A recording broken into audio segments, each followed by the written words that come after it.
there. Welcome back. You're diving back in with us to learn more about Amazon's approach to long-term success. Yeah. It's a fascinating topic, and to get into it, you've shared Jeff Bezos' 2016 shareholder letter with us, plus some really interesting questions inspired by it. Yeah. It seems like you're really looking to understand how Amazon stays ahead of the game. Mm-hmm. And from what I've seen, this letter is a gold mine of insights. Yes, and what I find really striking is that Bezos frames the entire letter around this idea of day one versus day two. Okay. It's not about celebrating past wins. Right. It's about this relentless focus on staying in a state of constant innovation and avoiding the pitfalls of complacency. You know, when I first read that part about day two being stasis, followed by irrelevance, followed by excruciating, painful decline, Right. it did make me chuckle a bit. Yeah. It's such a dramatic way to put it, but I get his point. Yeah. Stagnation can be a death sentence for any company, especially in the fast-paced world of tech. He's not mincing words, that's for sure. And, he goes beyond just defining day one as this idealized state. Okay. He actually lays out a framework, these 4 pillars, for how to maintain that day one energy. Okay, 4 pillars. Let's unpack them. What's the first one that we should be looking at? The foundation of it all, in Bezos's view, is customer obsession. Okay. He's adamant that this is the most effective way to protect that day one vitality. Okay.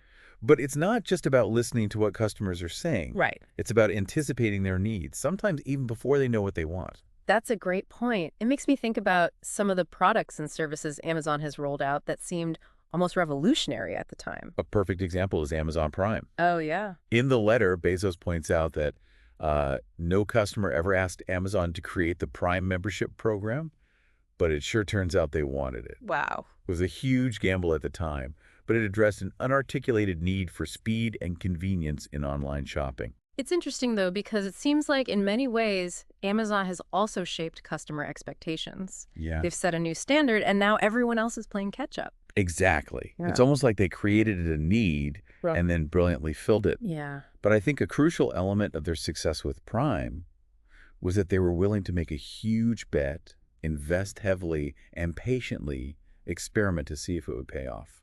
You know, thinking about how that applies to other fields, it seems like true customer obsession requires not just reacting to feedback, but actively seeking it out, even if it means hearing things you might not want to hear. Absolutely.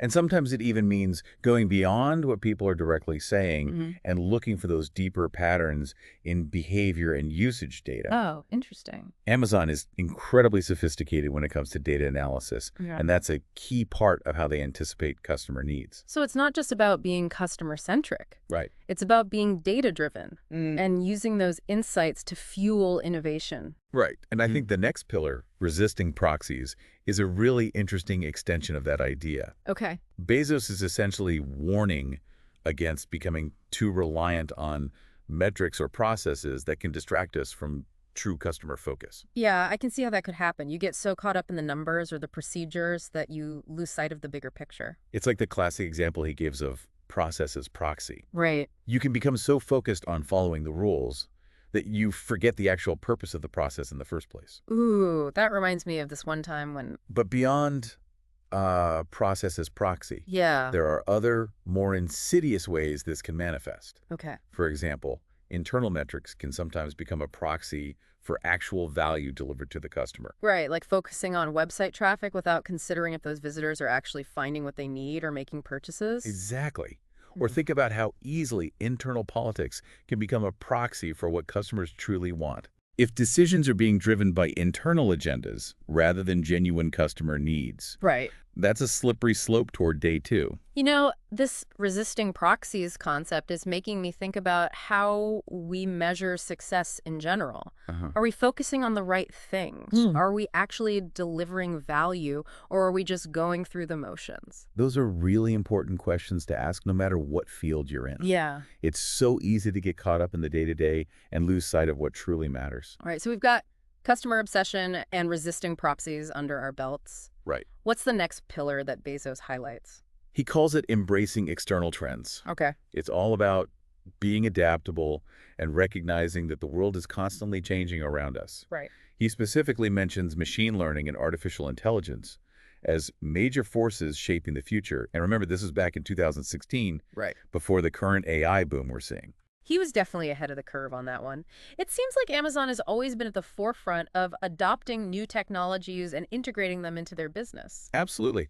But instead of just listing all of Amazon's AI projects, Right. let's take a deeper dive into one specific example, Amazon Go.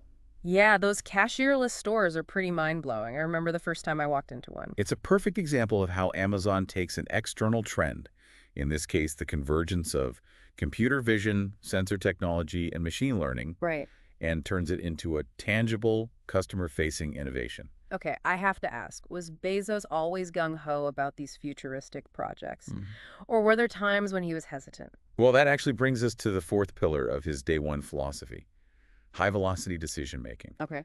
Bezos believes that speed matters in business, and he's not afraid to take risks and make decisions with incomplete information. So how does that work in practice? How do you make high-quality decisions quickly, especially when you're dealing with complex issues? He has a few key principles that he follows. Okay.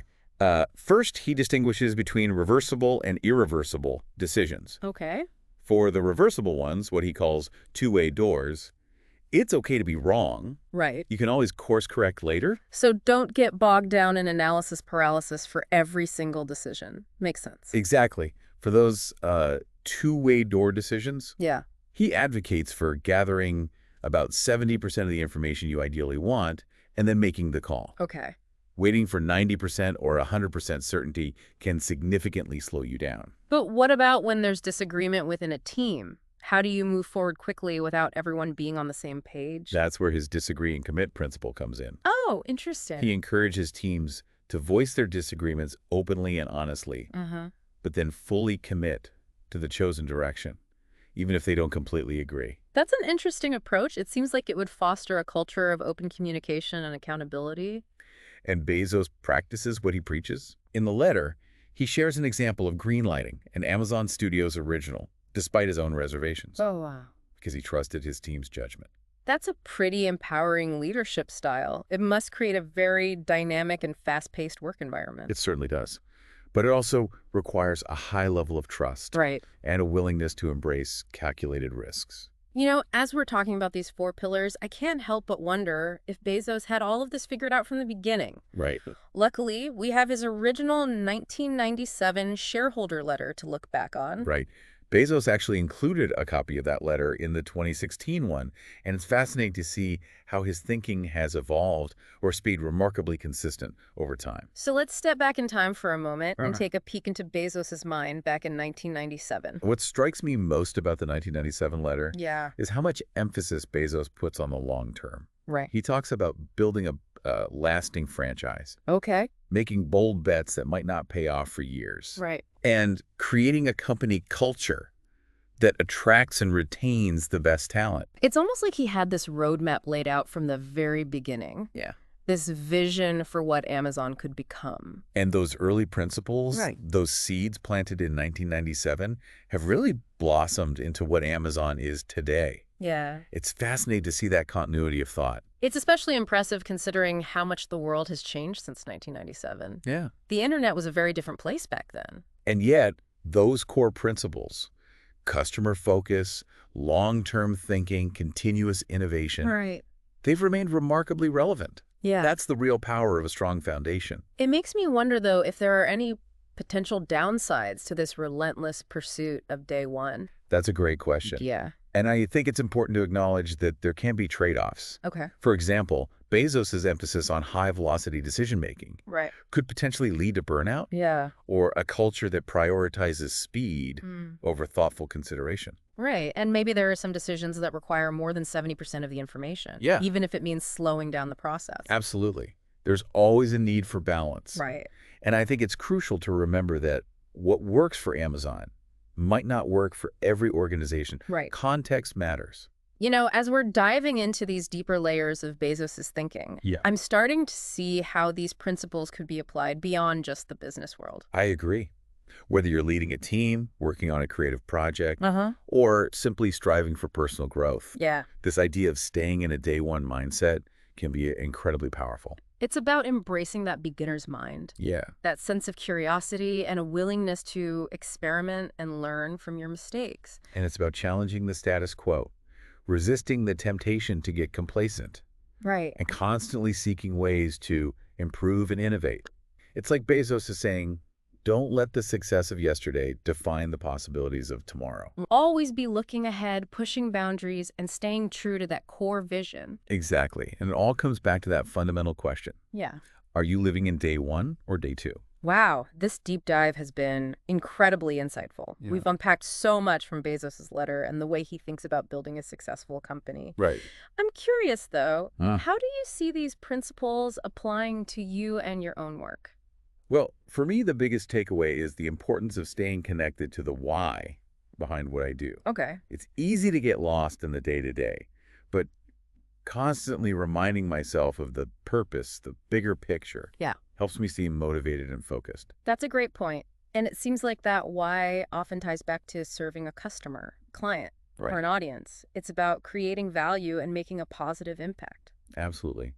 And for me, the resisting proxies principle is a constant reminder to question my assumptions Yeah. and make sure I'm not letting metrics or processes Mhm. become a substitute for real impact. I think that's something we can all relate to, whether it's in our work or our personal lives. It's so easy to get caught in those traps. And I love Bezos's emphasis on embracing external trends. It's a reminder that the world is constantly changing, Right. and we need to be adaptable and willing to learn new things if we want to stay ahead of the curve. This deep dive has given me so much to think about, Yeah. and I'm sure our listener feels the same way. There's just so much wisdom packed into Bezos's words, both in the 2016 letter and the 1997 one. It's been a real pleasure exploring these ideas with you. And I hope our listener walks away feeling energized and inspired to apply these principles in their own life. I think they definitely will. And, before we wrap up, I just want to thank our listener for sharing these materials with us and inspiring this deep dive. Yeah. It's been a fascinating journey. It really has. You've given us so much to think about, from customer obsession to resisting proxies, from embracing external trends to the importance of high-velocity decision-making. It's a whole framework for thinking about success and innovation, not just in business, but in life as well. I think what's really powerful about Bezos's approach is that it's not just about setting goals and achieving them. Right. It's about cultivating a mindset, this day one mentality that keeps you constantly pushing forward, learning, and growing. And I love how he ties it all back to that fundamental question. Are you living in day one or day two? Right. It's a great reminder to take a step back and assess where you are, both personally and professionally, and make sure you're not slipping into complacency. It's a question we should all be asking ourselves regularly, but beyond just asking the question. Yeah. I think the real challenge is putting these principles into practice. Right. How can we actually cultivate that day one energy in our own lives and work? As we were talking about customer obsession earlier, I was thinking about your line of work. Yeah. You're constantly dealing with clients and their needs. Right. How do you see that principle playing out in your day-to-day? It's interesting because in my field, Yeah. the concept of customer can be a bit more nuanced. Okay. It's not just about the end user. Right. It's also about the stakeholders, the collaborators, the team members I'm working with. So it's about understanding their needs, their motivations, Right. and what drives them. Exactly. Yeah. And it's about finding ways to create value for them, whether it's delivering a high-quality product, streamlining a process, or simply providing clear and effective communication. It seems like resisting proxies would be especially important in your line of work, Yeah. given the complexity of the projects you're involved in. Yeah. How do you make sure you're not getting lost in the weeds and losing sight of the bigger picture? That's a constant challenge. Yeah. But I think Bezos' emphasis on questioning assumptions Mm. and making sure processes are serving their intended purpose is really helpful. Okay. It's about regularly stepping back and asking, are we doing this because it's the right thing to do, or are we just doing because it's how we've always done it? That's a great question to ask in any field, really. And it's a reminder that sometimes we need to be willing to shake things up, Yeah. to challenge the status quo, Yes, even if right. it feels uncomfortable. And sometimes it's about being willing to let go of old ways of doing things, even if they've been successful in the past. Right. The world is constantly changing. Yeah. And what worked yesterday might not work tomorrow. That's where embracing external trends comes in, right? It's about being open to new ideas, new technologies, and new ways of thinking. Exactly. It's about staying curious, asking questions, and constantly learning and adapting. Right. And it's about recognizing that the future is not something that just happens to us. Yeah, It's something we actively create. I love that. So as we wrap up this deep dive, Yeah. what's one key takeaway you'd like our listener to walk away with? I think the most important thing is to remember that this day one philosophy is not a destination. It's a journey. It's about cultivating a mindset, a way of approaching the world that keeps you constantly striving for better, for more. And it's about embracing that spirit of innovation, that willingness to experiment and take risks, Uh-huh. even if it means making mistakes along the way. Because in the end, it's not about avoiding failure. It's about learning from it Right. and using those lessons to fuel your growth. So true. Well, this has been an incredible conversation, and I want to thank you for sharing your insights and expertise with us. It's been my pleasure. And a huge thank you to you, dear listener, for joining us on this deep dive. We hope you found it as insightful and inspiring as we did. Remember, stay curious, stay adaptable, and keep that day one energy alive.